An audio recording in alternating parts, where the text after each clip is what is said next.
단도직입적으로 말할게. 채영이가 임신했어. 그러니까 이혼 도장 찍어.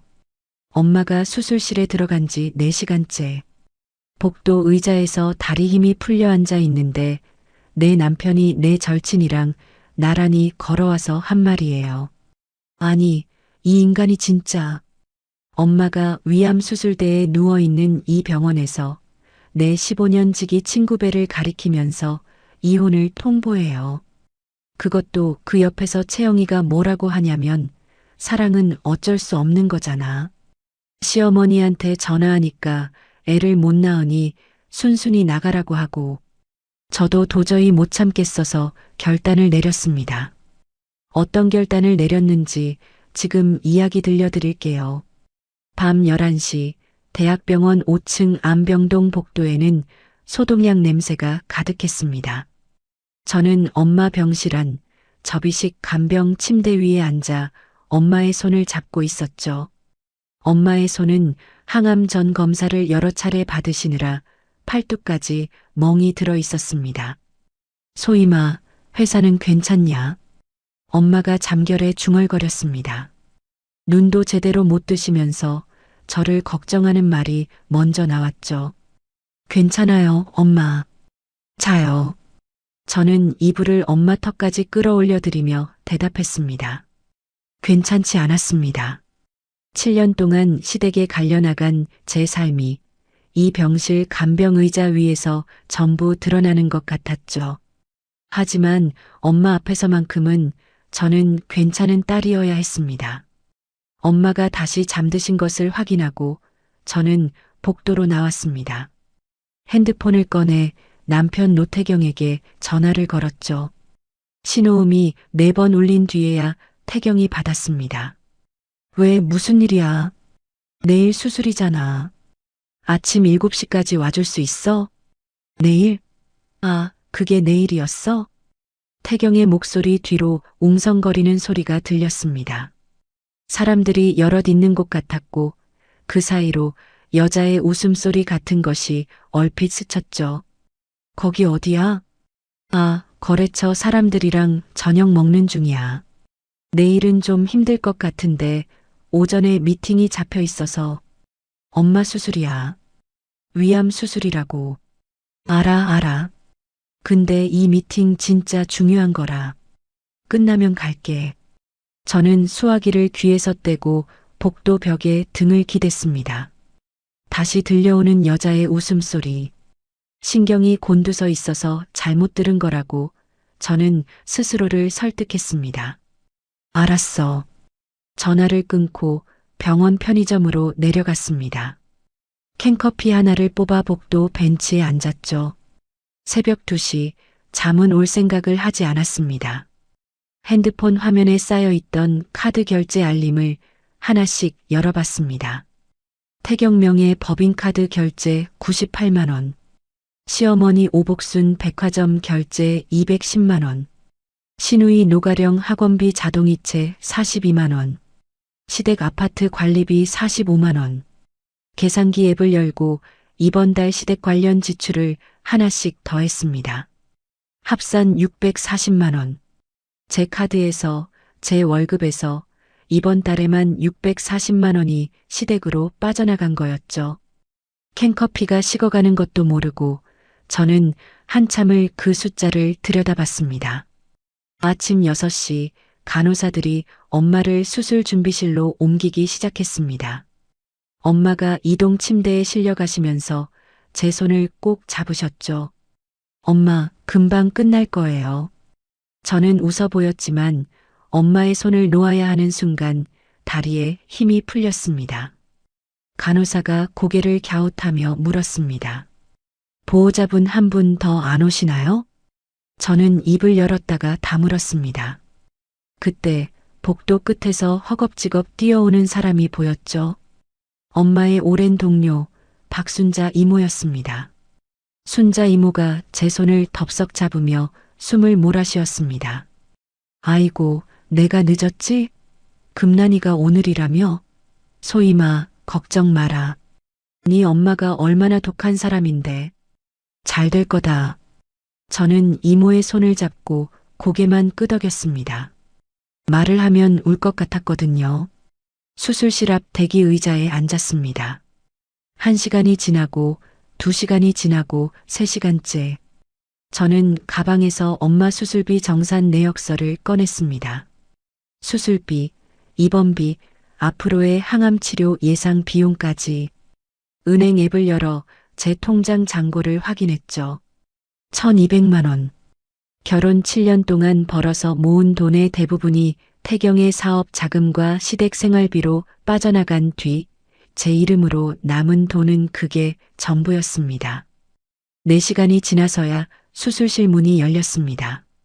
담당 외과의가 마스크를 내리며 나왔죠. 보호자분이시죠? 수술은 잘 끝났습니다. 다만 주변으로 퍼진 부분은 조직 검사 결과를 좀 더 봐야 합니다. 감사합니다. 감사합니다, 선생님. 저는 허리를 깊이 숙였습니다. 다리가 풀려 의자에 다시 주저앉으려는 순간 병원 로비 쪽에서 익숙한 목소리가 들려왔죠. 고개를 돌렸습니다. 남편 노태경이 걸어오고 있었습니다. 그리고 태경의 반걸음 뒤에 제 15년 지기 절친 문채영이 나란히 서 있었죠. 태경 씨? 채영아? 태경이 표정 하나 바꾸지 않고 제 앞에 섰습니다. 소희마, 할 얘기가 있어. 밑에 카페로 내려가자. 지금 엄마가 방금 수술 끝났는데 오래 안 걸려. 태경이 먼저 돌아섰고 채영은 저와 눈이 마주치자 시선을 피했습니다. 저는 순자 이모에게 엄마를 부탁드리고 두 사람을 따라 1층 카페로 내려갔죠. 카페 구석자리에 셋이 앉았습니다. 채영이 테이블 아래로 자기 배를 감싸는 것이 보였습니다. 태경이 아메리카노를 한 모금 마시고 컵을 내려놓으며 입을 열었죠. 단도직입적으로 말할게. 채영이가 임신했어. 나는 이혼하고 싶다. 제 손에 들려있던 엄마의 수술 동의서 사본이 바닥으로 떨어졌습니다. 저는 태경의 얼굴을 봤고 채영이 얼굴을 봤습니다. 채영이 입술을 깨물더니 저를 똑바로 쳐다보며 말했죠. 소희마, 미안해. 근데 마음은 어쩔 수 없는 거잖아. 5층에는 엄마가 아직 회복실에 누워 계셨습니다. 7년 동안 이 남자의 사업과 집안을 제 돈으로 먹여 살렸습니다.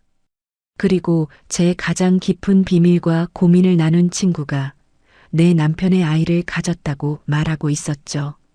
태경이 커피를 다시 들며 말했습니다. 감정적으로 굴지 말고 빨리 정리하자. 서로 좋게. 저는 핸드폰을 꺼냈습니다. 시어머니 오복순에게 전화를 걸었죠. 2번 만에 받으셨습니다. 여보세요, 어머니. 소희마. 태경이한테 다 들었지? 네.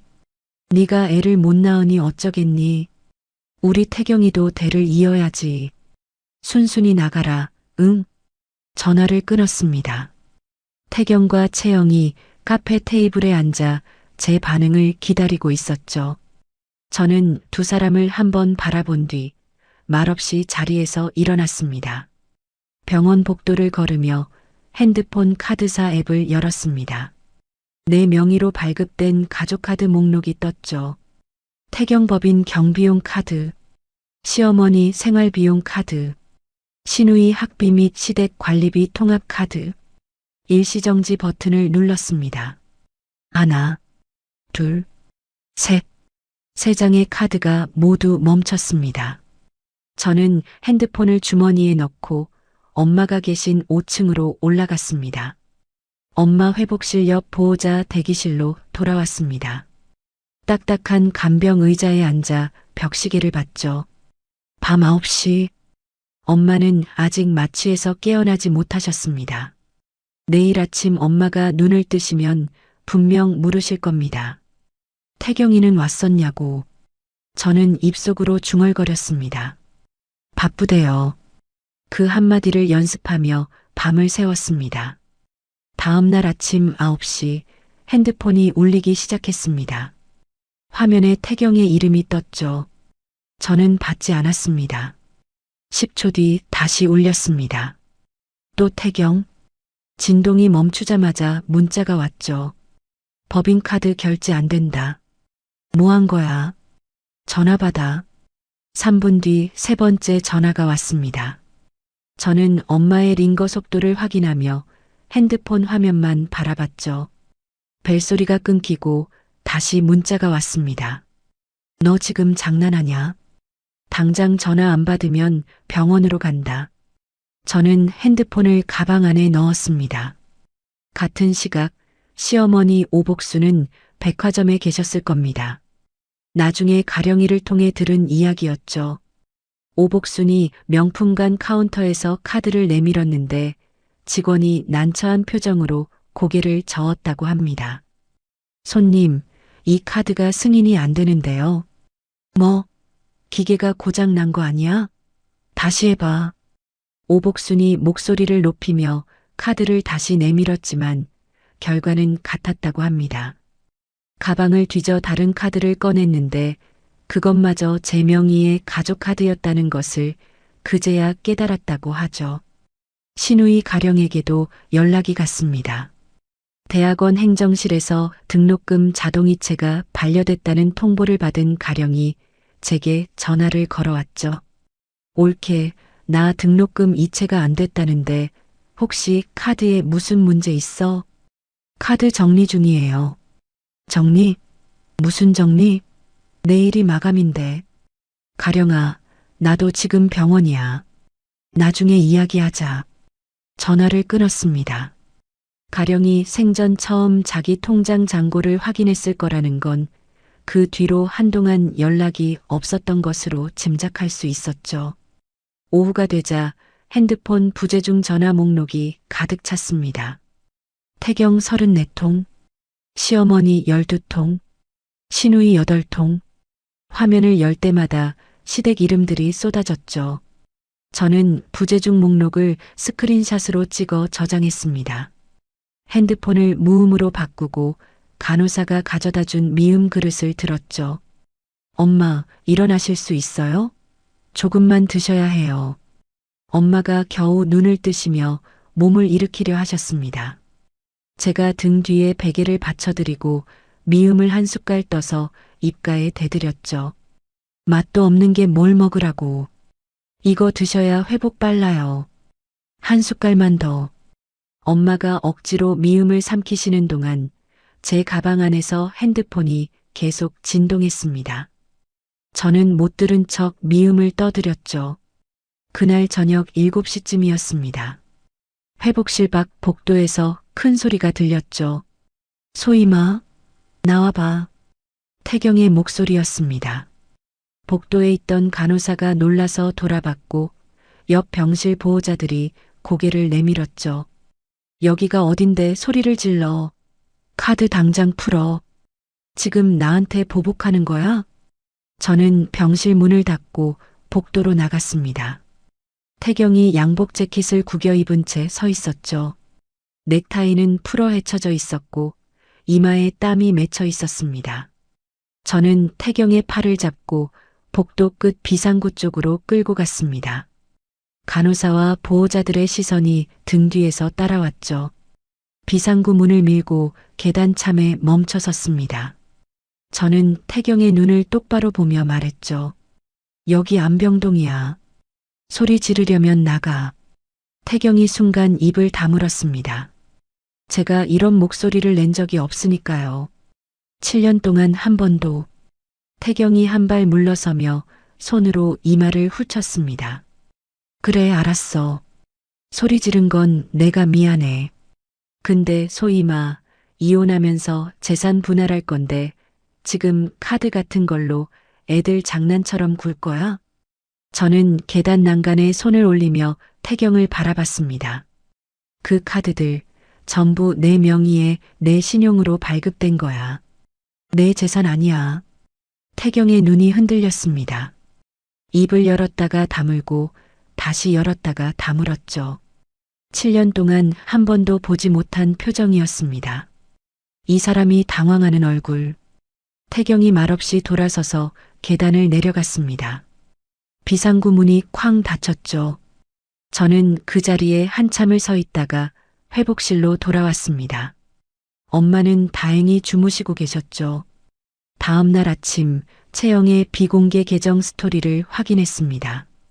우연이 아니라 일부러 들어가 본 것이었죠. 남자가 돈 때문에 스트레스 받으니까 나까지 힘들다. 제발 좀. 태경이 채영에게 카드 끊긴 이야기를 했다는 뜻이었습니다. 저는 그 화면을 캡처해서 저장했습니다. 수술 5일 뒤 엄마가 회복실에서 일반 병실로 옮겨지셨습니다. 순자 이모가 과일 바구니를 들고 병실에 들어오며 제 옆에 앉았죠. 소임아, 시댁에서 난리가 났다며? 이모, 그건 어떻게 아세요? 우리 지연이가 그 사무실 근처에서 일하잖아. 그 사무실 문 잠겨 있고 직원들이 밖에서 월급 달라고 따지고 있다더라. 저는 사과를 깎으며 대답하지 않았습니다. 이모가 제 손을 토닥이며 말했죠. 잘 모르겠지만 네가 하는 일이 맞다 싶으면 밀고 나가라. 네 엄마도 그렇게 살았다. 열흘 뒤 엄마가 퇴원하셨습니다. 저는 엄마를 친정집으로 모셔다 드리고 그날 밤 제 옛날 방에 앉았죠. 핸드폰을 열고 7년간의 카드 결제 내역을 하나의 폴더에 모으기 시작했습니다. 태경의 법인카드 사용 명세, 시어머니 백화점 결제 내역, 시누이 학비 이체 기록, 시댁 관리비 자동이체 내역. 다 모은 뒤 포털 검색창에 입력했습니다. 이혼 전문 변호사, 상담 후기를 하나씩 읽어 내려갔죠. 가장 후기가 좋은 법무법인을 찾아 다음 날 오전 예약을 잡았습니다. 핸드폰을 내려놓으니 새벽 3시였습니다. 옆방에서 엄마의 고른 숨소리가 들려왔죠. 저는 불을 끄고 누웠지만 잠이 오지 않았습니다. 내일부터 시작이었습니다. 법무법인 사무실은 생각보다 조용했습니다. 오전 10시 접수대를 지나 상담실로 안내받았죠. 한정우 변호사는 40 초반쯤으로 보이는 남자였습니다. 안경을 쓰고 있었고 책상 위에 펜을 가지런히 놓아둔 사람이었죠. 배소임 씨, 자료를 가져오셨다고요? 네. 저는 가방에서 서류 봉투를 꺼내 테이블 위에 올렸습니다. 7년간의 카드 결제 명세서, 태경법인의 사업자 등록증 사본, 채영의 비공개 계정 캡처. 한정우 변호사가 한 장씩 넘기며 읽어 내려갔죠. 한참을 들여다보던 한정우 변호사가 명세서 위에 펜으로 동그라미를 치며 입을 열었습니다. 이건 전형적인 경제적 기생 구조입니다. 남편분 법인 운영비, 시어머니 생활비, 시누이 학비까지 전부 배소임 씨 명의 카드에서 나갔어요. 싸울 카드가 충분합니다. 이길 수 있을까요? 한정우 변호사가 안경을 고쳤으며 고개를 끄덕였습니다.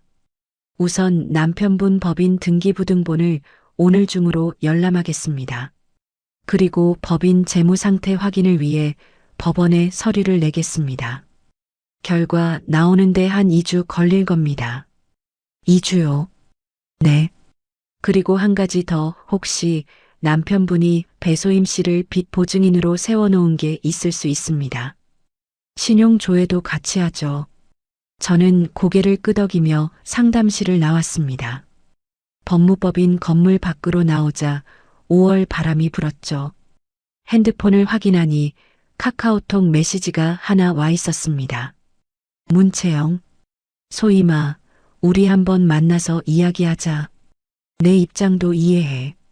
저는 답장을 쓰지 않았습니다.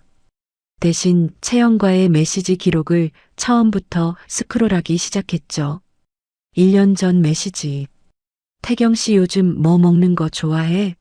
선물 추천 좀. 태경 씨 이번 주 일정 어때? 같이 밥 먹자고 할까? 소임아, 태경 씨 요즘 스트레스 많이 받지? 무슨 일 있어? 10개월 전. 태경 씨 생일 언제더라? 내가 깜빡했어. 태경 씨 취미가 뭐야? 운동 좋아해? 7개월 전. 소희마, 요즘 태경 씨랑 사이 어때? 많이 안 좋아?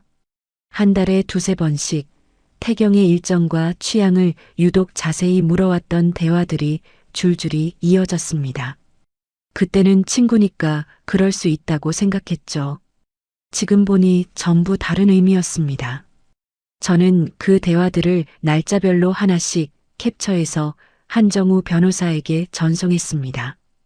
그 주 금요일, 엄마의 첫 통원 치료일이었습니다. 새벽부터 엄마를 모시고 병원에 갔죠. 납병동 침대에 누우신 엄마 팔에 주사줄이 연결됐습니다. 30분이 지나자 엄마가 비닐봉지를 움켜쥐고 구역질을 하셨습니다. 저는 엄마 등을 쓸어들이며 옆에 앉아 있었죠. 한참 뒤 구역질이 잦아들자 엄마가 고개를 돌려 저를 보셨습니다. 태경이가 요즘 전화도 안 하더라. 요즘 바쁜가 봐요, 엄마. 엄마가 아무 말 없이 저를 바라보셨습니다. 그 눈빛이 오래 머물렀죠. 이미 다 알고 계신 것 같은 눈이었습니다. 저는 엄마 손을 잡고 고개를 숙였습니다. 2주 뒤 한정우 변호사에게서 연락이 왔습니다. 배소임 씨, 법원에서 회신이 왔습니다. 남편분 법인이 5천만 원으로 시작했는데 실제 매출은 1년에 1,200만 원밖에 안 됩니다. 사무실 보증금이나 차 리스비 대부분이 배소임 씨 카드 결제나 계좌 이체로 유지되고 있었어요. 보증인거는요? 다행히 보증건은 없었습니다. 그 부분은 안심하셔도 됩니다. 전화를 끊고 한숨을 내쉬었습니다. 5천만 원짜리 회사를 세워놓고 1년에 1,200만 원밖에 못 벌면서 나머지는 전부 제 돈으로 채웠다는 뜻이었으니까요. 그날 저녁 신우이 가령에게서 전화가 왔습니다. 가령이 말을 꺼내는데 목소리가 떨리고 있었죠. 올케, 나 등록금 마감이 내일인데 정말 카드 안 풀어줄 거야? 가령아, 올케, 나 이번 학기 못 다니면 졸업이 1년 밀리는 거야. 가령아, 그 등록금이 어디서 나왔는지 한 번이라도 생각해 본 적 있어? 전화 너머로 침묵이 흘렀습니다. 가령이 숨을 들이쉬는 소리만 들렸죠. 5초, 10초. 가령이 아무 말도 하지 못했습니다. 올케, 나중에 이야기하자. 전화를 끊었습니다. 다음 날 오후 친정집 앞 골목에서 시어머니 오복순과 마주쳤습니다. 오복순이 동네 입구에서 기다리고 있었던 것 같았죠. 저를 보자마자 팔을 잡으며 다가왔습니다. 아이고, 소희마. 내가 그때 말이 좀 심했다. 나도 놀라서 그랬어. 그래도 우리가 남이냐. 카드 문제는 좀 풀자. 이틀 전 전화기 너머로 순순히 나가라고 했던 목소리가 떠올랐습니다. 지금 이 다정한 목소리와 같은 사람이라는 것이 믿기지 않았죠. 어머니, 카드 문제는 제 변호사를 통해서 이야기해 주세요. 오복순의 표정이 굳었습니다. 변호사? 네가 변호사를 썼어? 오복순이 목소리를 높이려는 순간 옆 가게 문이 열리며 순자 이모가 나왔습니다. 앞치마를 두르고 있던 순자 이모가 상황을 보더니 오복순 쪽으로 걸어왔죠. 복순 씨, 여기서 이러시면 안 되지. 동네 사람들 다 보고 있어요. 오복순이 순자 이모를 한번 노려보고 저를 한번 노려봤습니다. 입술을 깨물며 몸을 돌리더니 걸어가면서 내뱉었죠. 두고 보자. 순자 이모가 혀를 차며 제 쪽을 봤습니다. 괜찮아, 소희마? 네, 이모. 괜찮아요. 괜찮지 않았습니다. 그날 밤 친정집 옛날 제 방에 누웠습니다. 불을 끈 방 안에서 처음으로 울음이 터졌죠. 7년간 참아온 서러움, 15년간 속아온 우정, 엄마가 아프신 이 시점에서조차 제 편은 아무도 없다는 것. 그 모든 것이 한꺼번에 쏟아졌습니다. 한참을 울고 나서 세수를 했습니다. 거울 속 제 얼굴이 엉망이었죠. 수건으로 얼굴을 닦고 방으로 돌아와 핸드폰을 확인했습니다. 한정우 변호사의 문자가 와 있었습니다. 태경 씨 측에서 먼저 이혼 조정 신청을 넣었습니다. 첫 기일은 약 6주 뒤에 잡힐 예정입니다. 저는 답장을 입력했습니다. 좋습니다. 6주 동안 준비하겠습니다.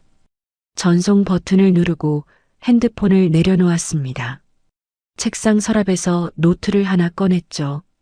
7년간의 결혼 생활에서 제가 지출한 모든 금액, 영수증과 이체 내역을 시간순으로 정리하는 작업을 시작했습니다. 벽시계가 새벽 2시를 가리킬 때까지 저는 펜을 놓지 않았습니다. 조정 기일까지 6주. 저는 회사에 가족돌 봄휴가를 신청했습니다. 엄마의 통원 치료를 사유로 적었고 팀장과 상의해서 주 2일 재택근무로 전환했죠. 낮에는 변호사 미팅과 자료 정리. 3주마다 돌아오는 엄마의 통원 치료일에는 병원 동행. 나머지 시간에는 밀린 업무 처리. 캘린더에 일정을 빼곡히 채워 넣으니 숨 쉴 틈이 보이지 않았습니다. 카드를 정지시킨 지 3주째 되던 날 순자 이모에게서 전화가 왔습니다. 소임아, 우리 지연이가 또 소식을 들었는데. 무슨 소식이요, 이모? 그 사무실 있잖아. 태경이 사무실. 월세를 2달이나 안 냈나 봐. 건물 주인이 나가라고 통보했대. 거기다 직원들이 월급 3달치 못 받았다고 노동청에 신고까지 넣었다더라. 그렇군요.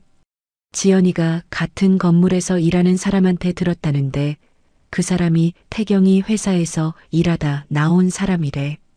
밀린 월급이라도 받을 방법이 없겠냐고 하소연을 했다나 봐. 저는 잠시 생각했습니다. 태경 법인에서 일하다 나온 사람이라면 내부 사정을 알고 있을 수 있었죠. 한정우 변호사에게 전화를 걸었습니다. 변호사님, 남편 법인에서 퇴사한 직원이 있다고 합니다. 만나볼 수 있을까요? 좋습니다. 연결해 주시면 제가 동석 가능 여부를 확인하겠습니다. 순자 이모의 딸 지연이를 통해 이도윤이라는 사람과 만남을 잡았습니다. 서울 외곽의 조용한 카페였습니다. 이도윤은 후드 집업을 입은 30대 초반의 남자였죠. 테이블에 앉자마자 아메리카노를 2손으로 감싸쥐고 말을 꺼냈습니다. 사모님이시죠? 아, 지금 그렇게 부르면 안 되나? 편하게 말씀하셔도 돼요. 솔직히 말씀드리면 저 5개월째 월급 못 받고 나왔습니다. 처음엔 다음 달에 준다. 투자 들어오면 정산한다. 그 말만 반복하더라고요. 이도윤이 커피를 한 모금 마시고 한숨을 내쉬었습니다. 근데 투자요? 한 번도 들어온 적 없어요. 투자자 만난다고 나가는 날이 한 달에 10번은 됐는데 그중 절반은 여자분이랑 만나는 거였어요. 그걸 어떻게 아세요? 회사가 작으니까요. 사장님 일정 공유 캘린더에 미팅이라고 적어놓고 위치를 보면 카페나 레스토랑인 거예요. 그리고 돌아오면 법인카드로 결제한 영수증을 저한테 경비 처리에 달라고 맡기거든요.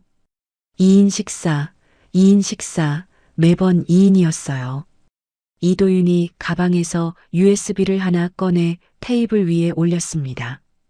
여기 회사 내부 메신저 캡처랑 제가 처리했던 경비 내역 있습니다. 그리고 미지급 급여 내역도요. 직원들 사이에서는 다 알고 있었어요. 사장님 생활비를 부인이 대준다는 거.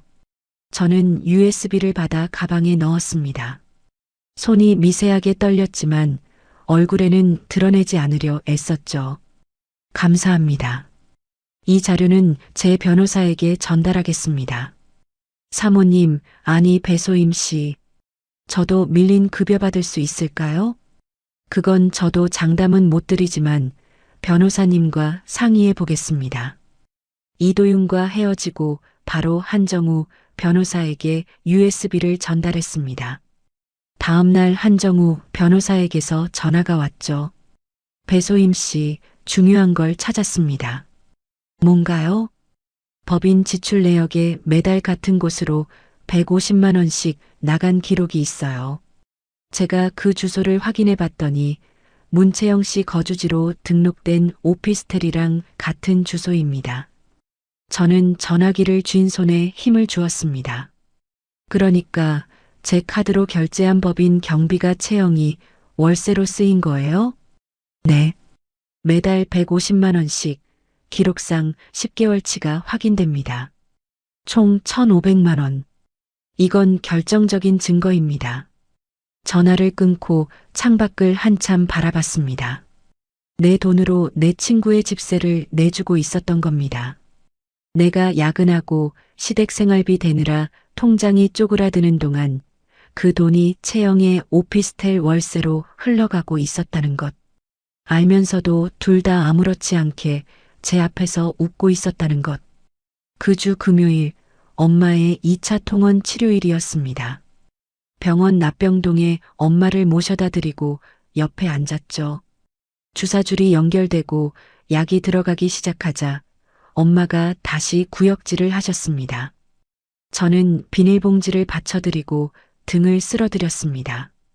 구역질이 가라앉은 뒤 담당 선생님이 오셔서 말씀하셨죠. 보호자분, 조직 검사 최종 결과가 나왔는데요. 주변 부위에 아주 작은 전이가 있어서 치료를 좀 더 하셔야 합니다. 다만 지금 반응이 좋은 편이라 크게 걱정하실 건 아닙니다. 감사합니다, 선생님. 저는 엄마 쪽을 돌아보며 밝게 웃었습니다.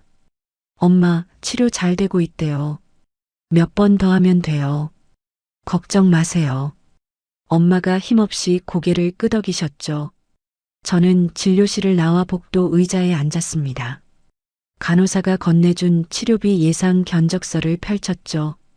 추가 치료 비용까지 합하면 적지 않은 금액이었습니다. 재산 분할해서 최대한 받아내야 합니다.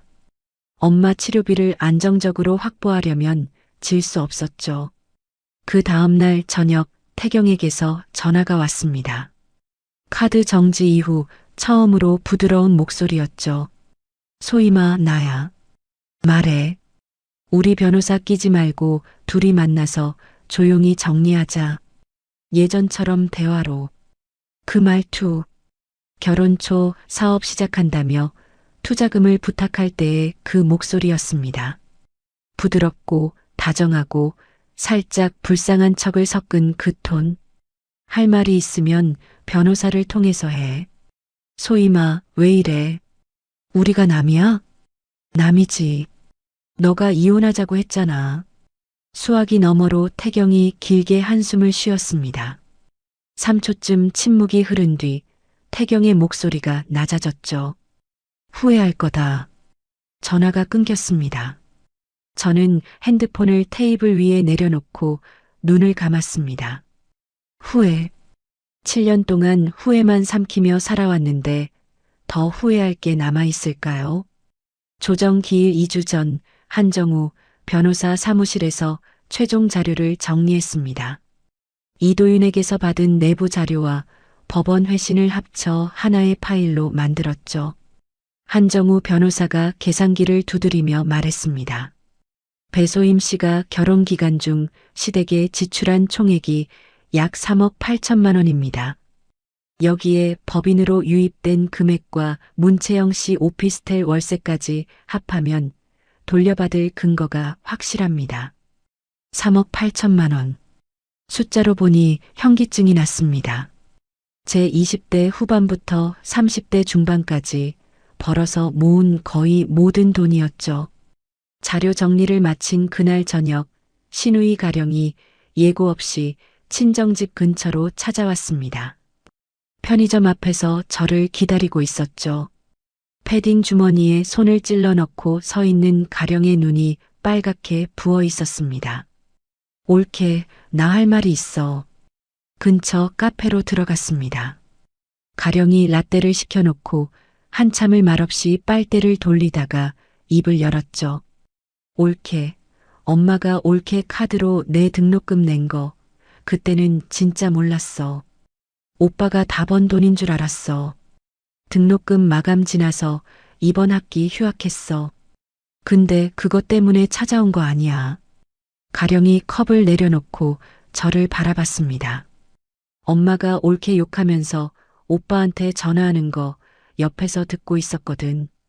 매일 그러시는 거야. 그 며느리가 우리 집안을 망하게 한다. 그년이 복수를 한다. 매일 그 소리만 하시는데. 가령의 목소리가 떨렸습니다. 근데 그거 듣다가 내가 뭘 잘못 살았나 싶더라. 내 등록금이 올케 돈이었다는 거잖아. 올케가 번 돈으로 나는 학교 다니고 엄마는 백화점 가고 오빠는 사장님 놀이한 거잖아. 저는 가령의 얼굴을 가만히 봤습니다. 이 사람이 진심인지 시어머니가 보낸 건지. 가령의 부은 눈과 떨리는 입술을 보니 시어머니가 시켜서 온 얼굴은 아니었죠. 가령아, 네가 진심이면 한 가지만 해. 내 오빠한테 진실이 뭔지 물어봐. 진실? 채영이 임신이 진짜인지 물어봐. 가령이 눈을 크게 떴습니다. 저는 자리에서 일어나며 말했죠. 나머지는 네가 알아서 판단해. 카페를 나와 친정집으로 걸어갔습니다. 찬바람이 볼을 스쳤죠. 집에 도착하니 엄마가 거실에서 TV를 보고 계셨습니다. 치료 부작용으로 기력이 떨어지셨지만 그래도 오늘은 좀 나아 보이셨죠. 엄마, 밥 드셨어요? 순자가 반찬 갖다 줘서 먹었다. 너는? 저도 먹고 왔어요. 거짓말이었습니다. 하루 종일 커피만 마셨죠. 엄마 방 불을 꺼드리고 제 방으로 들어왔습니다. 핸드폰을 확인하니 한정우 변호사의 문자가 와 있었습니다. 배소임 씨, 태경 씨 측에서 먼저 조정 신청을 넣었으니 첫 기일에 저쪽이 어떤 조건을 내미는지 보겠습니다. 우리는 자료가 충분하니 흔들리지 마시고 기다려주세요.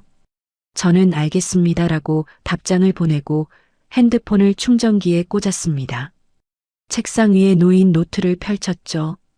7년간의 지출 내역이 빼곡하게 적힌 노트. 이것이 제 6주간의 준비물이었고 저의 무기였습니다. 창밖이 어두웠습니다. 저는 불을 끄지 않고 한 줄 한 줄 다시 확인하기 시작했습니다. 조정 기일 아침, 저는 옷장에서 검은 정장을 꺼내 입었습니다. 거울 앞에 서니 6주 사이 볼이 꺼진 얼굴이 보였죠. 엄마 방에 들러 문을 살짝 열었습니다. 엄마, 저 오늘 중요한 미팅이 있어서 저녁에 올게요. 그래, 밥은 먹고 가라. 나가서 먹을게요. 현관문을 나서며 구두 뒤축을 맞춰 신었습니다. 오늘만큼은 단단해 보여야 했죠. 가정법원 로비에 도착하니 태경이 먼저 와 있었습니다. 검은 정장에 선글라스를 끼고 있었지만 눈 밑 다크서클이 선글라스 아래로 비어져 나왔죠. 태경 옆에 서 있는 중년 남자가 태경의 변호사인 것 같았습니다. 저와 한정우 변호사가 나란히 걸어가자 태경 측 변호사가 제 손에 들린 서류 봉투를 받습니다. 두툼한 봉투 2개. 태경 측 변호사의 표정이 굳어지는 것이 보였죠. 조정실 문이 열렸습니다. 네모난 테이블 한쪽에 저와 한정우 변호사가 앉고 맞은편에 태경과 태경 측 변호사가 앉았습니다. 상석에는 조정위원이 자리를 잡았죠. 태경 측 변호사가 먼저 입을 열었습니다. 저희 의뢰인은 원만한 합의를 원합니다. 재산 분할 비율 5대5를 제안합니다. 5대5. 7년 동안 제 돈으로 그 집안을 먹여 살렸는데 반으로 나누자는 말이었습니다. 저는 아무 표정도 짓지 않았죠. 대신 한정우 변호사를 바라봤습니다. 한정우 변호사가 서류 봉투에서 자료를 하나씩 꺼내기 시작했습니다. 카드 결제 명세서, 법인 재무자료, 오피스텔 이체 내역, 이도윤의 진술서, 채영의 비공개 계정 캡처, 시댁 가족카드 7년 총 지출 내역. 한 장 한 장 테이블 위에 펼쳐질 때마다 조정위원의 시선이 움직였습니다. 태경은 자료 첫 장을 보더니 아랫입술을 깨물었죠. 한정우 변호사가 자료를 짚어가며 말하기 시작했습니다. 제 의뢰인은 결혼 7년간 총 3억 8천만 원을 남편 및 시댁에 지출했습니다. 이 중 법인 경비로 위장된 금액이 1억 2천만 원이고 남편의 외도 상대 거주 비용으로 쓰인 금액이 3,600만 원입니다. 한정우 변호사가 한 줄 한 줄 읽어 내려갔습니다. 태경 측 변호사가 태경 쪽으로 몸을 기울여 귓속말을 했죠. 태경이 고개를 저으며 뭐라고 반박했지만 목소리에 힘이 없었습니다. 한정우 변호사가 이도윤의 진술서를 들어 올렸습니다. 이 진술서와 법인 내부 메신저 기록을 보시면 노태경 씨의 법인은 실제로 영업을 한 적이 거의 없습니다. 투자자 미팅이라고 적힌 일정의 절반 이상이 외도 상대와의 만남이었고 직원들 사이에서는 대표의 생활비를 부인이 대고 있다는 것이 다 알려져 있었습니다. 조정위원이 태경을 바라봤습니다. 노태경 씨, 이 내용에 대해 소명하실 것이 있습니까? 태경이 입을 열었다가 다물었습니다. 10초. 테이블 아래로 태경의 손이 허벅지 위에서 주먹을 쥐고 있는 것이 보였죠. 변호사와 상의해 보겠습니다. 그게 태경이 말한 전부였습니다. 태경 측 변호사가 서류를 뒤적이더니 반론을 꺼냈습니다. 아내 측의 지출은 결혼 생활 중 자발적으로 이루어진 것입니다. 강제된 것이 아니라 스스로 선택한 증여에 해당합니다.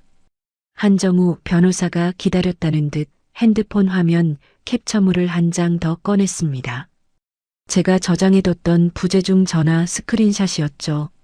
자발적 증여라면 카드를 정지한 직후 하루에 50통이 넘는 전화를 걸어 카드 복구를 요구한 것은 어떻게 설명하시겠습니까? 자발적으로 받은 선물을 돌려달라고 50번 전화하는 사람이 있습니까? 조정위원이 스크린샷을 들여다봤습니다. 태경 34통, 시어머니 12통, 시누이 8통, 하루 만에 쌓인 부재중 전화 목록. 조정위원의 표정이 달라졌죠. 태경 측 변호사의 주장을 더 이상 받아줄 분위기가 아니었습니다. 태경 측 변호사가 태경에게 다시 귓속말을 했고 태경이 고개를 끄덕이더니 손을 들었습니다. 시간을 좀 더 주십시오. 자료를 검토한 뒤 다시 조건을 조율하겠습니다. 조정위원이 양측을 번갈아 보며 말했습니다. 4주 뒤로 속행하겠습니다. 조정실 문이 열리고 모두가 일어섰습니다. 저는 한정우 변호사와 함께 복도로 나왔죠. 배소임 씨, 뒤에서 태경의 목소리가 들렸습니다. 돌아보니 태경이 선글라스를 벗고 서 있었죠. 눈밑이 까맣고 광대뼈가 전보다 도드라져 보였습니다. 소임아, 너 이렇게까지 할 줄 몰랐다. 저는 태경의 얼굴을 바라봤습니다. 7년간 같은 이불을 덮고 잤던 사람. 그 사람이 낯설었죠. 나도 네가 그렇게까지 할 줄 몰랐다. 태경의 눈이 흔들렸습니다. 저는 돌아서서 걸었죠. 그것이 7년간 부부로서 나누는 마지막 사적인 대화였습니다. 법원을 나와 택시를 탔습니다. 기사에게 친정집 주소를 말하고 뒷자리에 등을 기댔죠. 핸드폰에 한정우 변호사의 문자가 왔습니다. 태경 씨 측 변호사가 비공식적으로 연락해 왔습니다. 합의 조건을 대폭 수정하겠다고 합니다. 주도권을 잡았습니다. 창밖으로 가로등 불빛이 스쳐 지나갔습니다. 저는 핸드폰을 무릎 위에 올려놓고 그 불빛들을 바라봤죠. 처음으로 흐름이 제 쪽으로 오고 있다는 것을 느꼈습니다. 같은 주 엄마의 3차 통원 치료가 있었습니다. 납병동 침대에서 약을 맞으시는 엄마의 머리카락이 빠지기 시작했죠.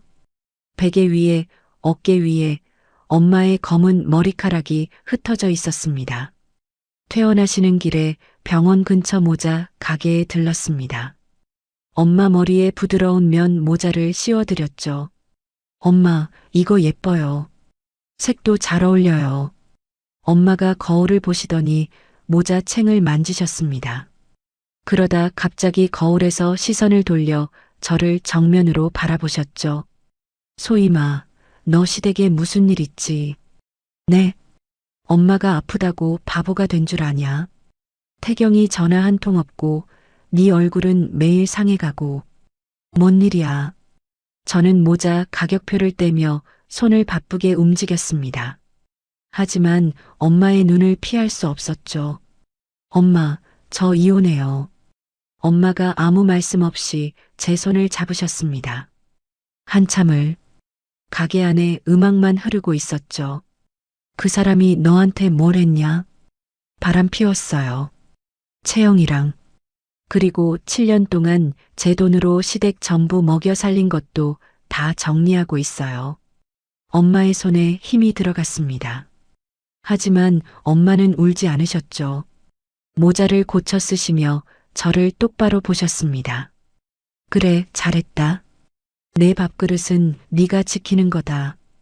단단한 한마디였습니다. 저는 고개를 끄덕이며 입술을 꽉 깨물었죠.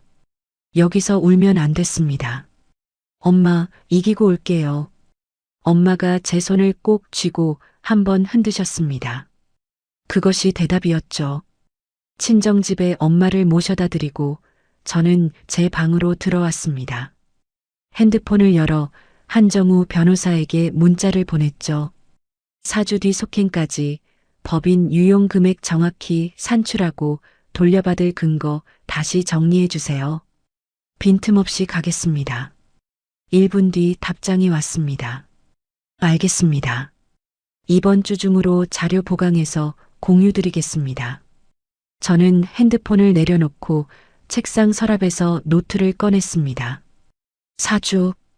그 안에 남은 증거를 촘촘하게 묶어야 했죠. 노트 맨 앞장에 적어둔 숫자를 다시 읽었습니다. 3억 8천만 원. 이 숫자가 제 7년의 무게였고 돌려받아야 할 제 삶의 값이었습니다. 펜을 들고 다음 장을 펼쳤습니다. 2차 조정까지 4주. 그 시간 동안 태경의 소식은 가령을 통해 조각조각 들려왔습니다. 법인 사무실은 문을 닫았습니다. 보증금 반환 소송에 직원들의 임금 체불 신고까지 겹치면서 사실상 폐업 상태가 됐다고 하죠. 태경은 시어머니 오복순의 아파트에 들어가 지내면서 매일 나갔다고 합니다. 투자처를 찾겠다. 사람을 만나겠다. 그렇게 말하고 나가서는 카페에서 하루를 보내고 돌아온다고 가령이 조심스럽게 전해줬죠. 옳게 오빠가 매일 나간다 들어온다 하는데 아무것도 안 되나 봐. 엄마는 매일 오빠한테 소리 지르고 집에 있으면 숨이 막혀. 그렇구나. 올케한테 이런 말하면 안 되는 건데 그래도 알고 있어야 할 것 같아서 저는 가령에게 고맙다는 말 대신 짧게 답했습니다. 가령아, 네가 알아서 판단해. 시어머니 오복순의 생활도 바뀌었습니다. 카드가 정지된 뒤 오복순에게 남은 건 월 68만 원 남짓한 연금뿐이었죠. 수년간 다녔던 백화점 문화센터도 매주 나가던 등산 동호회도 전부 그만뒀다고 합니다. 가령의 말로는 오복순이 매일 태경에게 같은 말을 반복한다고 했습니다. 내 마누라 때문에 내가 이 꼴이 됐다. 네가 뭘 잘못했길래 그년이 이러는 거냐. 하지만 아들에게도 돈이 없다는 것을 오복순도 알고 있었죠. 분노의 방향을 잃은 사람이 매일 집안에서 소리만 지르고 있었다고 합니다. 2차 조정 기일 2주 전 태경 측 변호사가 공식적으로 새 합의안을 보내왔습니다. 한정우 변호사가 전화로 내용을 읽어줬죠.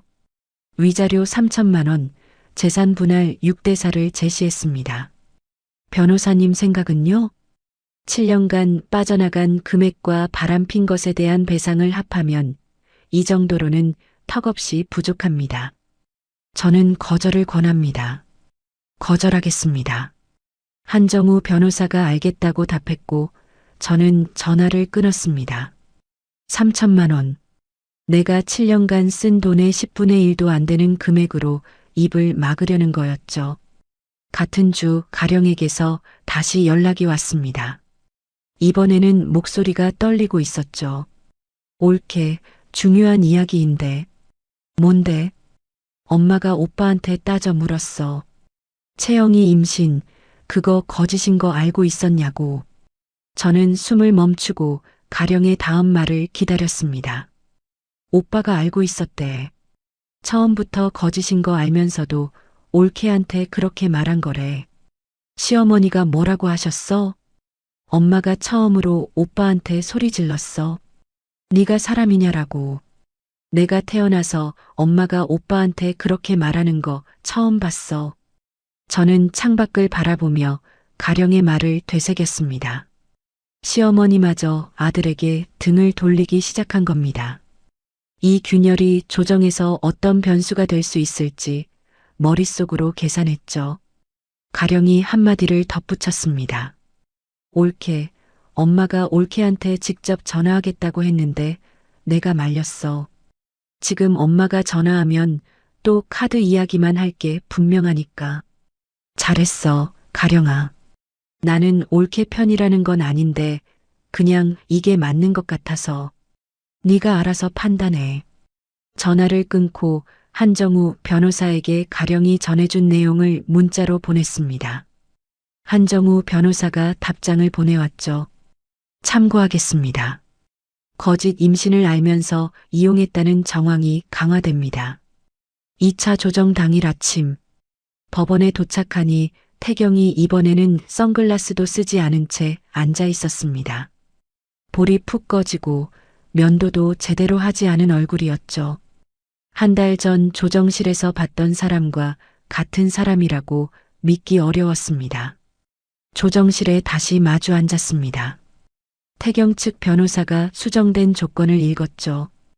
위자료 5천만 원, 재산 분할 7대 3을 제시합니다. 한정우 변호사가 서류를 펼치며 말했습니다. 외도 증거와 재산 유용 규모를 고려하면 재판으로 갈 경우 이보다 훨씬 불리해질 수 있습니다. 의뢰인 측에서는 이 조건을 받아들이기 어렵습니다. 조정위원이 양측을 번갈아 보더니 말했습니다. 10분간 정회하겠습니다. 양측 조율 시간을 드리겠습니다. 조정실 문이 열리고 모두 복도로 나왔습니다. 저는 한정우 변호사와 나란히 벤치에 앉았죠. 복도 반대편에서 태경과 태경 측 변호사가 서 있었습니다. 태경의 목소리가 복도까지 새어나왔죠. 형, 이거 더 주면 나한테 남는 게 없어. 진짜 아무것도 없다고. 태경 측 변호사가 뭐라고 낮은 목소리로 답했지만 태경이 다시 목소리를 높였습니다. 없는 돈을 어떻게 줘? 법인도 없어졌는데. 저는 그 목소리를 들으며 벤치에 등을 기댔습니다. 남는 것이 없다. 그 남는 것은 전부 제가 채워준 것이었죠. 7년 동안 매달 제 월급에서 빠져나간 돈으로. 10분이 지나고 다시 조정실에 모였습니다. 하지만 합의는 이루어지지 않았죠. 태경 측이 더 이상 금액을 올릴 수 없다고 버텼고 한정우 변호사는 이 조건으로는 서명할 수 없다고 맞섰습니다. 조정위원이 펜을 내려놓으며 말했습니다. 양측의 합의가 불성립되었으므로 이 건은 재판으로 이행됩니다. 태경 측 변호사의 표정이 급격히 어두워졌습니다. 재판으로 가면 모든 증거가 기록에 남고 더 불리한 결과가 나올 수 있다는 것을 알고 있는 얼굴이었죠. 조정실을 나서며 한정우 변호사에게 말했습니다.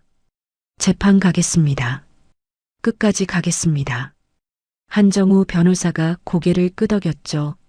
재판 이행까지 약 2개월 정도 소요됩니다. 그 사이 추가 증거를 보강하겠습니다. 2개월. 엄마의 치료 일정, 회사 업무, 재판 준비. 세 가지를 동시에 돌려야 했습니다.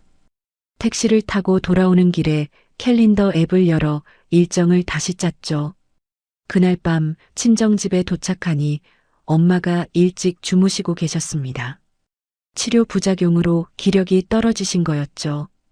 엄마 방문을 살짝 열어 고른 숨소리를 확인하고 제 방으로 들어왔습니다. 한정우 변호사가 보내준 재판 준비 서류 목록을 확인했습니다. 하나하나 읽어 내려가는데 목록 맨 아래에 메모가 적혀 있었죠. 외도 상대방 문채영 씨를 증인으로 세울 수 있는지 확인 필요. 채영을 증인으로. 그 이름을 읽는 순간 손가락이 멈췄습니다. 15년 지기 절친. 제 결혼식에서 부케를 받았던 사람. 그 사람을 법정에 세워야 할 수도 있다는 것. 저는 핸드폰을 내려놓고 천장을 올려다봤습니다. 머릿속이 복잡했지만 한 가지는 분명했죠. 이기려면 필요한 것은 다 해야 합니다. 불을 끄고 이불을 덮었습니다. 옆방에서 엄마의 숨소리가 희미하게 들려왔죠. 저는 그 소리를 들으며 눈을 감았습니다. 내일부터 2개월. 마지막 싸움을 준비해야 했습니다. 조정 불성립 후 3주째 되던 날 한정우 변호사에게서 전화가 왔습니다. 배소임 씨 뜻밖의 연락을 받았습니다. 어디서요? 문채영 씨가 저희 사무실로 직접 전화했습니다. 태경 씨와의 관계, 거짓 임신, 이혼을 계획한 과정까지 전부 법정에서 증언하겠다고요. 저는 핸드폰을 쥔 손을 멈추고 의자에 등을 기댔습니다. 채영이 스스로 증인을 자처했다는 것이 선뜻 믿기지 않았죠. 왜요? 갑자기 왜 그런 거예요? 확인해 봤더니 태경 씨가 카드 정지 이후 문채영 씨 오피스텔 월세를 더 이상 못 내줬다고 합니다. 그러면서 당분간 각자 살자고 통보했다고 하더군요. 그래서 보복으로 증언하겠다는 거군요. 동기가 뭐든 증언 내용이 사실이라면 저희에게는 결정적입니다. 저는 잠시 생각했습니다. 채영의 마음이 어떻든 상관없었죠. 필요한 건 사실이었으니까요. 진행해 주세요. 한정우 변호사가 채영의 증인 출석을 법원에 신청하고 재판 기일 전에 사전 미팅을 잡았습니다. 일주일 뒤 법무법인 상담실에서 채영을 다시 만났죠. 1년 넘게 제 남편과 잠자리를 함께 했던 사람. 제 고민을 들어주는 척하면서 그 내용을 태경에게 전해줬던 사람. 그 사람이 상담실 의자에 앉아 한정우 변호사의 질문에 답하고 있었습니다. 태경 씨가 먼저 접근한 건가요? 채영이 고개를 끄덕이며 말했습니다. 약 1년 4개월 전이에요. 소임이 생일 모임 자리에서 연락처를 따더니 그 뒤로 계속 먼저 연락해 왔어요. 관계가 시작된 계기는요? 소임이가 저한테 시댁 이야기를 많이 했거든요. 힘들다고, 지치다고. 그걸 제가 태경 씨한테 전해줬어요. 부부 사이 안 좋다는 걸 알게 되니까 그때부터 태경 씨가 저한테 적극적으로 나왔고요. 채영이 입술을 축이며 계속 말했습니다. 임신은 거짓이에요. 태경 씨가 제안한 거예요. 이혼을 빨리 끝내려면 임신했다고 하면 소임이가 포기할 거라고. 병원에서 배 감싸는 것도 태경 씨가 그렇게 하라고 했어요. 한정우 변호사가 녹음기를 확인하며 고개를 끄덕였죠. 저는 상담실 구석 의자에 앉아 채영의 뒷모습을 바라봤습니다. 미안하다는 말은 하지 않았습니다. 저도 듣고 싶지 않았죠. 미팅이 끝나고 채영이 먼저 상담실을 나갔습니다. 복도에서 채영의 뒷모습이 엘리베이터 쪽으로 사라지는 것을 봤죠. 15년의 우정이 저 뒷모습으로 끝나는 거구나 하는 생각이 스쳤습니다. 재판 기일 일주일 전 엄마의 4차 통원 치료 결과 상담이 있었습니다. 담당 선생님이 화면을 보여주시며 말씀하셨죠. 치료 반응이 좋습니다. 이번 더 치료하면 깨끗해질 것으로 기대합니다. 정말요? 엄마 들었어요? 엄마가 진료실 의자에서 제 손을 꼭 잡으셨습니다. 엄마의 손에 힘이 들어왔죠. 선생님 앞에서는 아무 말씀 안 하셨지만 진료실을 나오자 엄마가 작게 웃으셨습니다. 이제 좀 살겠다. 당연하죠. 엄마 아직 할 일이 많은데. 저는 납병동에서 엄마 치료가 끝나기를 기다리며 복도 의자에 앉았습니다. 재판에서 이겨야 엄마의 남은 치료비를 안정적으로 확보할 수 있었죠. 주먹을 쥐었다 폈다 하며 머릿속으로 다시 한번 정리했습니다. 재판 당일 아침, 법원 앞 계단에서 채영과 마주쳤습니다. 채영이 저를 보자 멈춰섰죠. 짧은 침묵이 흐른 뒤 채영이 입을 열었습니다. 미안해. 저는 아무 대답 없이 고개만 한번 끄덕였습니다. 15년간의 우정에 대한 마지막 인사가 그것이었죠. 허무했지만 지금은 결과가 필요한 순간이었습니다. 저는 법정 문을 열고 들어갔습니다. 재판이 시작됐습니다. 한정우 변호사가 준비한 증거 자료가 순서대로 제출됐죠. 7년간의 카드 결제 명세 총 3억 8천만 원. 법인 경비 위장 유용 1억 2천만 원. 외도 상대 거주비 전용 3,600만 원. 이도윤의 진술서와 내부 메신저 기록. 거짓 임신 주장에 관한 정황 자료. 한정우 변호사가 하나씩 짚어가며 설명할 때마다 재판부가 태경 측을 바라봤습니다. 태경 측 변호사가 반박을 시도했지만 숫자와 기록 앞에서는 할 말이 없었죠. 문채영이 증인석에 섰습니다. 사전 미팅에서 말한 내용을 법정에서 그대로 증언했죠. 태경 씨가 먼저 접근했고 제가 소임이의 결혼 생활 불만을 전해주면서 관계가 시작됐습니다. 임신 주장은 태경 씨가 이혼을 빨리 끝내기 위해 제안한 것입니다. 태경이 이를 악물며 채영을 노려봤습니다. 하지만 부정할 수 없었죠. 증거가 전부 맞아떨어지고 있었으니까요.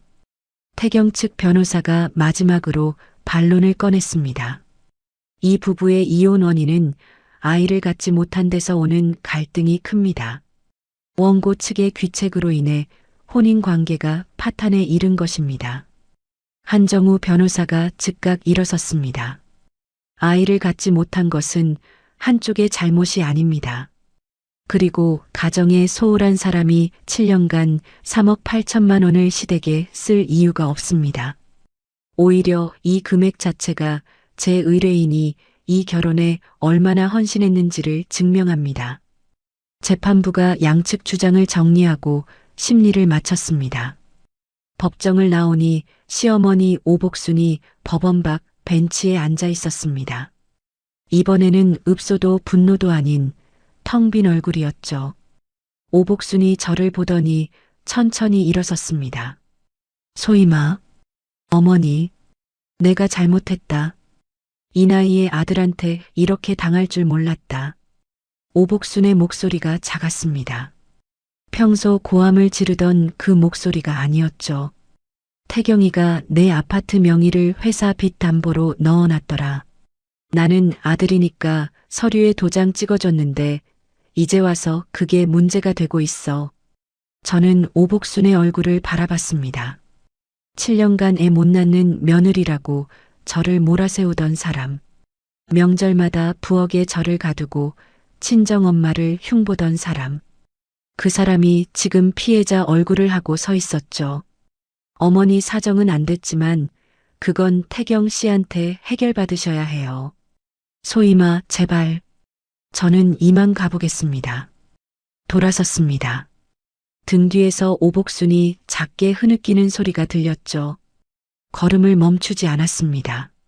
7년 동안 제가 올 때 이 사람이 한 번이라도 멈춰준 적이 있었던가?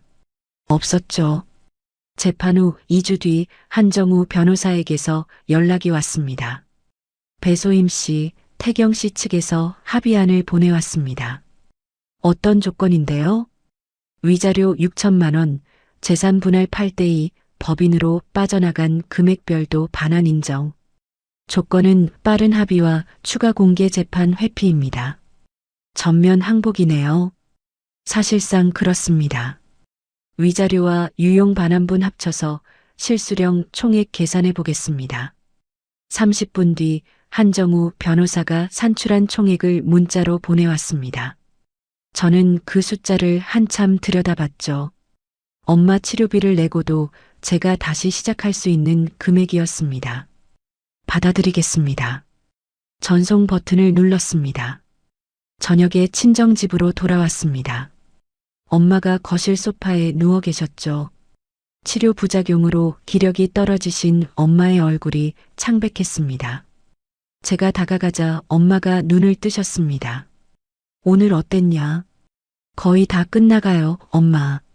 저는 엄마 옆에 앉아 이불을 턱까지 올려드렸습니다. 엄마가 이불 속에서 제 손을 잡으시며 속삭이셨죠. 내 딸이 장하다.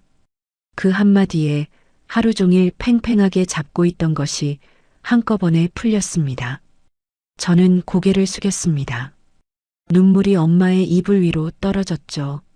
엄마가 아무 말 없이 제 머리를 쓸어주셨습니다. 한참을요. 합의서에 최종 서명하는 날이었습니다. 법무법인 회의실, 네모난 테이블 양쪽에 저와 태경이 마주 앉았죠. 태경의 손에 볼펜이 들려 있었습니다. 태경이 서명란 위에 펜을 올려놓고 멈췄습니다. 저를 한번 쳐다보더니 작게 말했죠. 소희마, 나도 처음에는 잘하고 싶었다. 저는 대답하지 않았습니다. 태경이 무슨 말을 하든 이 자리에서 의미 있는 건 종이 위에 서명뿐이었으니까요. 태경이 고개를 숙이고 이름을 적었습니다. 저도 맞은편 서명란에 이름을 썼죠. 볼펜 한 번의 획으로 7년이 정리되는 순간이었습니다.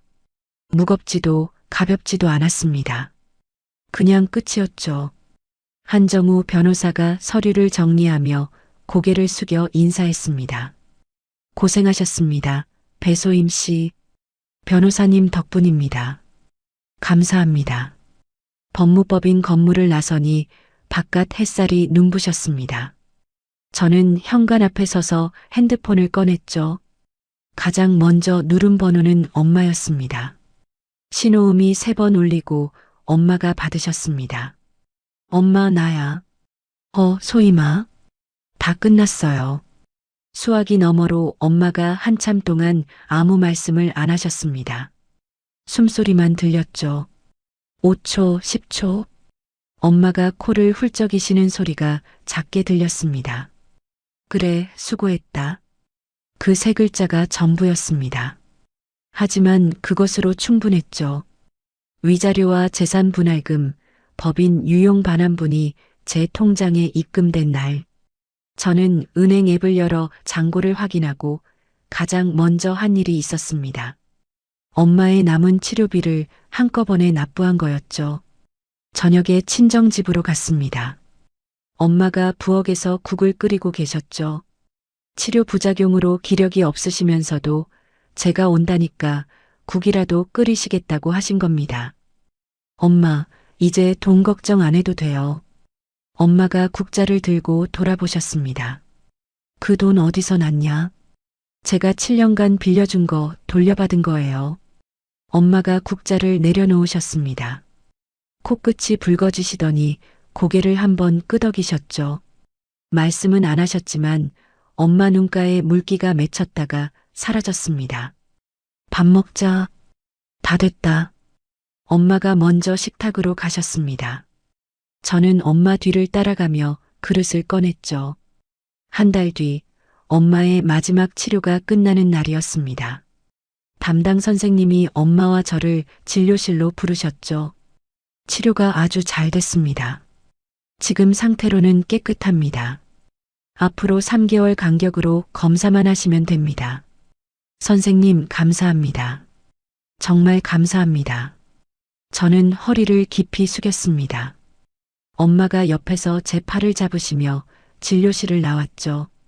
병원 현관에 순자 이모가 서 계셨습니다. 엄마의 짐을 함께 챙겨주시려고 아침부터 오셨다고 하더군요. 금란아, 이제 졸업이다. 아이고, 순자야. 내 덕에 내가 살았다. 엄마와 순자 이모가 손을 잡고 웃으셨습니다. 병원 현관문이 열리고 바깥 바람이 들어왔죠. 엄마가 한 발 내디드시며 고개를 들어 하늘을 보셨습니다. 아이고, 바람이 이렇게 좋았냐. 저는 엄마의 팔짱을 끼고 나란히 걸었습니다. 이 사람을 지키기 위해 싸운 모든 날들이 지금 이 순간을 위한 것이었다는 걸 느꼈죠. 며칠 뒤 가령에게서 마지막으로 연락이 왔습니다. 올케, 아니 이제 올케가 아니지. 소임 씨, 가령아, 잘 지내? 나는 다음 학기에 장학금 받아서 복학하려고. 오빠는 엄마 집에서 지내는데 매일 싸워.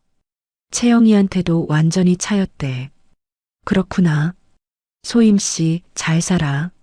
너도 잘 살아, 가령아. 전화를 끊고 핸드폰을 내려놓았습니다. 가령의 목소리가 담담했죠. 이 사람은 괜찮을 거라는 생각이 들었습니다. 회사에 정상 출근으로 복귀한 첫날이었습니다. 가족들 봄휴가와 재택근무를 정리하고 아침 8시 반에 사무실에 들어섰죠. 팀장이 커피 한 잔을 들고 제 자리로 왔습니다. 배 과장, 잘 정리됐어? 네, 이제 일에 집중할 수 있을 것 같습니다.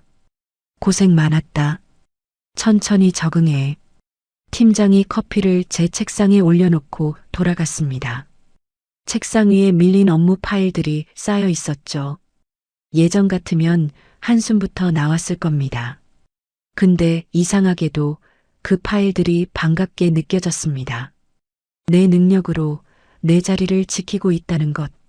시댁에서는 한 번도 느껴보지 못한 안정감이었죠. 엄마가 건강을 회복하시면서 시장 반찬 가게에 다시 나가시겠다고 하셨습니다. 아침에 앞치마를 매시는 엄마를 보고 저는 말렸죠. 엄마, 아직 무리하시면 안 돼요. 좀 더 쉬세요. 엄마가 앞치마 끈을 묶으시며 저를 돌아보셨습니다. 내 밥그릇은 내가 지킨다. 누가 그러더라. 제 말이었습니다. 제가 엄마에게 했던 말. 근데 그 말은 원래 엄마에게서 나온 거였죠. 엄마가 평생 그렇게 사셨으니까요. 저는 그 말로 버텨왔던 겁니다. 엄마가 신발을 신고 현관문을 나서셨습니다. 저는 현관에 서서 엄마의 등을 바라봤죠. 작지만 단단한 등이었습니다. 그날 저녁 오래 비워뒀던 제 옛날 방을 정리했습니다. 옷장 서랍을 열다가 바닥에서 사진 한 장이 나왔죠. 고등학교 시절 채영과 함께 찍은 사진이었습니다. 교복을 입고 어깨동무를 하고 있는 두 사람. 한참을 들여다봤습니다. 그때는 진짜였을 거라고 생각했죠. 적어도 그때만큼은 사진을 쓰레기통에 넣지 않았습니다. 서랍 맨 안쪽에 다시 넣어두고 서랍을 닫았죠. 그 시절의 우정까지 부정할 필요는 없으니까요. 엄마가 저녁을 차려놓고 저를 부르셨습니다. 소임아, 오늘 밤은 여기서 자라. 어릴 때처럼. 엄마, 저 이제 34인데요. 34이면 뭐 다 큰 줄 아냐. 와서 밥 먹어. 저는 웃으며 식탁에 앉았습니다. 그날 밤 정말 엄마 옆에 나란히 누웠죠. 엄마가 먼저 잠드시고 저는 천장을 바라봤습니다. 결혼 이후 7년 만에 처음이었습니다. 아무에게도 무언가를 증명하지 않아도 되는 밤. 카드값을 걱정하지 않아도 되는 밤. 시어머니의 전화를 기다리지 않아도 되는 밤. 그 고요함이 낯설었지만 불편하지는 않았습니다. 다음 날 출근길 지하철에서 핸드폰을 열었습니다. 카드 결제 알림이 하나 와 있었죠. 아침에 사 마신 커피 한 잔 4,500원. 그게 전부였습니다. 7년간 수백 건의 시댁 결제 알림으로 빼곡하던 그 화면이 지금은 커피 한 잔뿐이었죠. 허전하지 않았습니다. 이상하리만치 가벼웠습니다. 이어폰을 꽂고 아무 노래나 눌렀습니다. 창밖으로 아침 풍경이 스쳐 지나갔죠. 건물, 가로수, 횡단보도를 건너는 사람들. 저는 멍하니 그것들을 바라보다가 까닭없이 한번 웃었습니다. 배소임 씨의 사연 여기까지입니다. 7년이라는 시간 동안 자기 밥그릇을 남의 식탁에 갖다 바치며 살았던 사람이 결국 자기 손으로 자기 삶을 되찾아온 이야기였습니다. 쉽지 않았을 거예요. 엄마가 수술대에 누워있는 그 자리에서 이혼 통보를 받고도 울고 주저앉는 대신 카드사 앱을 열었던 그 순간이 이 사람의 진짜 시작이었던 거죠. 그리고 저는 소임씨 어머님이 하신 말씀이 이야기도 제 뇌리에 오래 남을 것 같습니다. 내 밥그릇은 네가 지켜라. 참 쉬운 말 같은데 그게 평생 실천하기는 제일 어려운 말이잖아요. 시청자 여러분은 어떻게 생각하시나요? 시청자 여러분의 생각을 편하게 남겨주시면 감사하겠습니다.